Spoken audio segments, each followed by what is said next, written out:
स्वागत है आप सभी का। तो आज हम वोकैबुलरी के सेशन नंबर 2 के साथ लौटे हैं।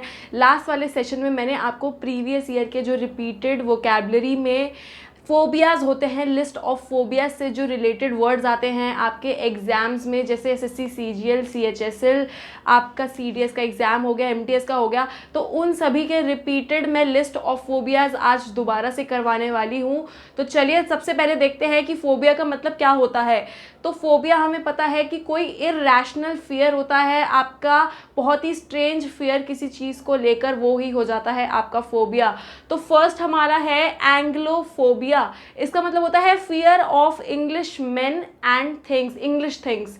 एंग्लोफोबिया, एंग्लो किस लिए यूज होता है? देखिए, एंग्लो वर्ड यूज होता है आपका ब्रिटिशर्स के लिए, ब्रिटिश मेन के लिए आपका वर्ड यूज होता है एंग्लो। आपने एक टर्म सुनी होगी एंग्लो इंडियन। एंग्लो इंडियन क्या होता है? जो हाफ ब्रिटिश होता है, हाफ इंडियन होता है।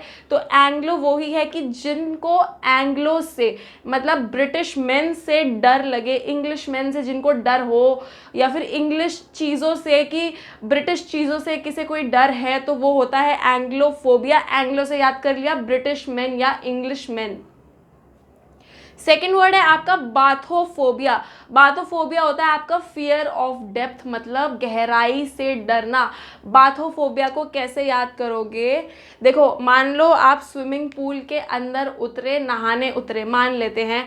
तो स्विमिंग पूल क्या है? बहुत गहरा है, आपको वहाँ पर डर लगा, आप बाथ करने उतरे थे स्विमिंग पूल में, लेकिन वो गहरा था, तो क्या हो गया? Fear of depth is your bathophobia. Bath से हमने याद कर लिया स्विमिंग पूल, और स्विमिंग पूल से गहराई, तो fear of depth is your bathophobia. Third है आपका बैसिलोफोबिया। देखो, बैसिलो एक रूट वर्ड से निकला है आपका बैसिलस।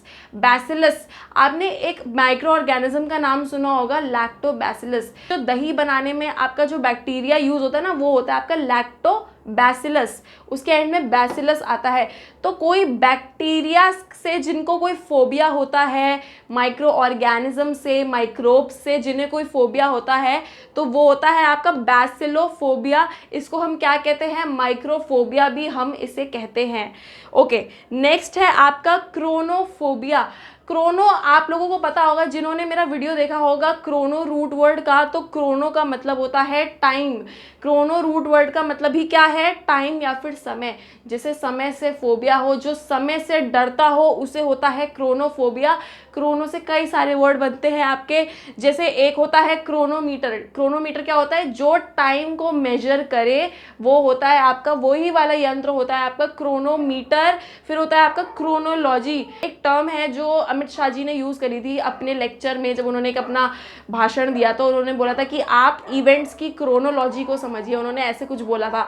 तो क्रोनोलॉजी से वो क्या कहना चाह रहे थे कि जो पास्ट में हिस्टोरिकल इवेंट्स हुए हैं, उनके डेट टाइम के अकॉर्डिंग आप सीरीज वाइज उनके पैटर्न को समझिए, उनके सीक्वेंस को समझिए, तो वो ही हो जाता है आपका क्रोनोलॉजी। तो क्रोनो से हमने 3 वर्ड याद कर लिए। क्रोनोफोबिया जो टाइम से डरे, क्रोनोमीटर जो टाइम को नापे वो वाला यंत्र, और क्रोनोलॉजी जो series of events, sequences of events with time को आपको बताए, वो ही होती है आपकी क्रोनोलॉजी। क्रोनोलॉजी से एक और वर्ड बन गया क्रोनोलॉजिकल।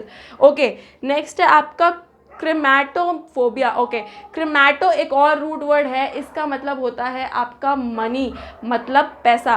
पता नहीं पीछे कुत्ते क्यों भौंक रहे हैं, मुझे समझ नहीं आ रहा। देखो, क्रेमैटो का मतलब होता है मनी, वेल्थ, मतलब पैसा, धन दौलत। क्रेमैटो रूट वर्ड का मतलब ही क्या है? वेल्थ। तो क्रेमैटोफोबिया हो गया, जिसे पैसे से डर लगता है, जो पैसे से डरता है उसे क्या होता है? क्रेमैटोफोबिया। तो एक वर्ड मैंने आपको यहाँ पे लिखा हुआ है क्रेमैटिस्ट। देखिए, क्रेमैटिस्ट क्या होता है? जो वेल्थ के बारे में पढ़ता है, मनी से रिलेटेड मैटर्स में, फाइनेंस से रिलेटेड मैटर्स के बारे में जो पढ़ाई करता है, उसे हम क्या कहते हैं? क्रेमैटिस्ट। एंड में इसके सफिक्स लगा है IST। देखिए, कोई स्पेशलाइज्ड जो बंदा होता है किसी फील्ड में, उसी वर्ड के आगे आपका IST लग जाता है। जैसे केमिस्ट, जैसे ड्रगिस्ट, जो ड्रग्स के बारे में जिन्होंने पढ़ाई करी हुई है, जो प्रिस्क्राइब करते हैं, वो हो गए ड्रगिस्ट। IST जिनके एंड में लग जाता है। ओके, फिर होता है आपका लास्ट है आपका क्रोमोफोबिया। देखो क्रोमोफोबिया में क्रोमो रूट वर्ड है और क्रोमो का मतलब होता है रंग्स, मतलब कलर्स, सॉरी रंग्स कह रही हूँ, कलर्स। कलर्स होता है आपका क्रोमो का मतलब, तो क्रोमो से याद रखना है आपको कलर। क्रोमो से और वर्ड भी बनते हैं, जैसे आपका एक क्रोमोप्लास्ट होता है, फिर एक होता है आपका क्रोमोफोर होता है। देखो क्रोमोप्लास्ट क्या होता है, जैसे साइंस में जो बायो वाले बच्चे हैं उन्हें पता होगा कि एक प्लास्ट होता है आपका एक सेल के अंदर, मतलब एक ऑर्गेनिज्म होता है उसके अंदर, फिर एक और स्मॉलेस्ट यूनिट होती है उसकी सेल के अंदर आपका पाया जाता है, फिर होता है आपका एक क्रोमोप्लास्ट। तो कलरफुल जो एक सेल होता है, मतलब ये बना कलर से ही है, कि जो कलरफुल सेल है वो हो गया आपका क्रोमोप्लास्ट। और क्रोमोफोर क्या है, जो कलरफुल, फोर किस लिए हुआ है यहाँ पे, एटम के लिए यूज हुआ है, कि एटम्स केमिस्ट्री में भी एक क्रोमोफोर कोई चीज होती है, तो कलरफुल एटम कुछ होता है क्रोमोफोर। तो क्रोमो से हमने याद रख लिया आपका कलर।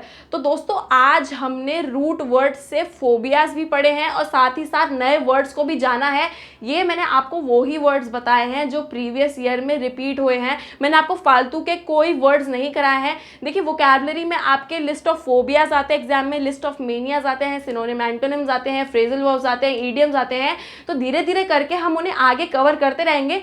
तब तक के लिए आप लोग इसका स्क्रीनशॉट ले सकते हैं या फिर इसे आप नोट डाउन भी कर सकते हैं। और दोस्तों मिलते हैं हमारे नेक्स्ट वोकैबुलरी सेशन में, तब तक के लिए bye bye, take care, see you all and love you all.